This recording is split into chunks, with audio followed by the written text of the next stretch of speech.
कहानी शुरू होती है उस दिन से जब मक्का के लोग अपने बच्चों के नाम अपने बुतों पर रख रहे थे। हजरत अब्दुल मुत्तलिब खामोशी से आगे बढ़ते हैं। उनकी गोद में दोनों जहां के आका मोहम्मद सल्लल्लाहु अलैहि वसल्लम। जैसे ही उन्होंने नाम पुकारा मोहम्मद, भीड़ में सरगोशियां शुरू हो गई। ये कैसा नाम है? इसका मतलब क्या है? हमारे बुतों जैसा नहीं। तभी भीड़ में से एक आवाज उठती है, मोहम्मद, यानी तारीफ के काबिल। और फिर हर तरफ एक ही नारा, मोहम्मद मोहम्मद। बीबी आमिना रहमतुल्लाह अलैहा अपने बेटे को देखकर कहती हैं, जब मैंने उसे गोद में लिया लगा जैसे मेरा हर गम मिट गया। उसका चेहरा चांद की तरह चमक रहा था। उसकी आंखों में ऐसा सुकून था जो मैंने कभी न देखा। मक्का की वादी में खुशियां फैल चुकी थी। कबीला बनी साद की औरतें जो हर साल मक्का आती थीं, बच्चों को दूध पिलाने और पालने के लिए इस साल भी पहुंची। उनमें थीं बीबी हलीमा, भूखी प्यासी थकी हुई। उनके साथ एक बूढ़ी ऊंटनी और दुबला गधा। सफर इतना सख्त था कि गधा बार बार लड़खड़ाता और ऊंटनी के थनों में दूध की एक बूंद तक न बची थी। बीबी हलीमा के बच्चे के लिए भी दूध न निकलता था। बीबी हलीमा कहती है, हम सबसे पीछे रह गए थे। किसी के पास अच्छे ऊंट थे, किसी के पास तंदुरुस्त गद्दे। हमारी सवारी थक चुकी थी और हम भूख प्यास से कमजोर हो चुके थे। जब सब औरतें बच्चों की तलाश में निकलती हैं तो उन्हें पता चलता है कि अब्दुल्लाह का एक यतीम बेटा है। लेकिन सब कहते, यतीम बच्चे से हमें क्या मिलेगा, उसकी माँ गरीब है। इस तरह सब औरतें किसी ऐसे बच्चे को लेने से कतराती थी जिनके बाप ना हो। लेकिन हमारे प्यारे नब्बी किसी आम औरत के घर भला कैसे परवरिश पा सकते थे? उनके लिए अल्लाह ने किसी खास को ही चुना था और वह थी बीबी हलीमा, जिनकी किस्मत पर यह जमीन और आसमान आज तक रश्क करते हैं। बीबी हलीमा और उनके शौहर हारिस ने भी सोचा था कि यतीम बच्चा लेने से हाथ खाली रहेंगे। मगर जब सब औरतें अपने अपने बच्चे ले चुकी और उनके हिस्से में कुछ न आया, फिर बीबी हलीमा ने अपने शौहर से कहा, चलो उस बच्चे को ही ले लेते हैं, शायद इसी में हमारी बरकत हो। हारिस ने कहा,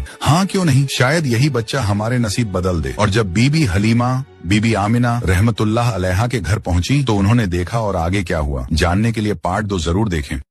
जब बीबी हलीमा बीबी आमिना रहमतुल्लाह अलैहा के घर पहुंची तो उन्होंने देखा गोद से नूर फूट रहा था। वो अब्दुल्लाह रजी अल्लाहु अन्हा की निशानी था, जिसकी पेशानी से रोशनी झलकती थी। उसे देखते ही बीबी हलीमा के दिल में बेपनाह मोहब्बत उतर आई। जैसे ही उन्होंने बच्चे को सीने से लगाया, उन्हें महसूस हुआ कि उनके सीने में दूध भर गया है। उनका अपना बच्चा जो रात रात भर रोता था अब चैन की नींद सो गया। हारिस ने जब अपनी कमजोर ऊंटनी को देखा तो हैरान रह गए। अब उसके थनों से भी दूध निकल रहा था। उन्होंने पिया और ताजगी महसूस की। बीबी आमिना रहमतुल्लाह अलैहा ने अपने लाडले को प्यार से बीबी हलीमा की गोद में दे दिया और बीबी हलीमा ने मुस्कुराकर कहा, हारिस, ये बच्चा तो हमारे लिए रहमत बनकर आया है। जब बीबी हलीमा, हारिस और नन्हे मोहम्मद सल्लल्लाहु अलैहि वसल्लम गांव की ओर लौटे तो जो दुबला गधा कभी सबसे पीछे रहता था आज सबसे आगे दौड़ रहा था। बाकी औरतें हैरानी से पूछने लगी, बीबी हलीमा, ये वही गधा है जो रास्ते में ठहर ठहर जाता था? बीबी हलीमा मुस्कुराकर बोली, ये सब उस नन्हे मेहमान की बरकत है। गाँव पहुँचते ही उनके घर की हालत बदल गई। जहाँ कभी सूखा था वहाँ हरियाली उगाई। उनकी बकरियां चरकर लौटती तो पेट भरा होता, जबकि दूसरों की बकरियां खाली पेट वापस आती। लोग पूछते,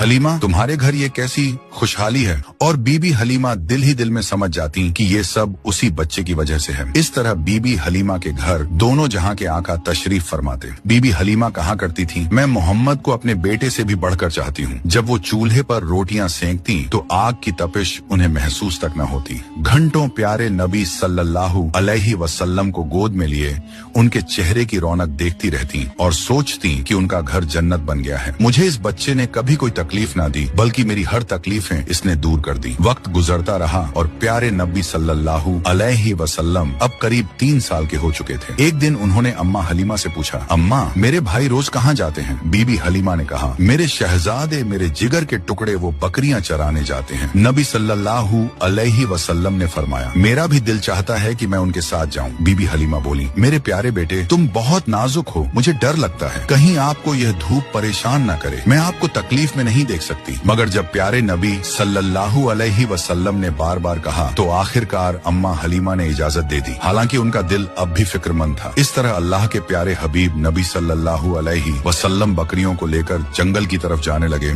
और इसी तरह 4-5 दिन गुजर गए। आगे की कहानी जानने के लिए पार्ट 3 जरूर देखें।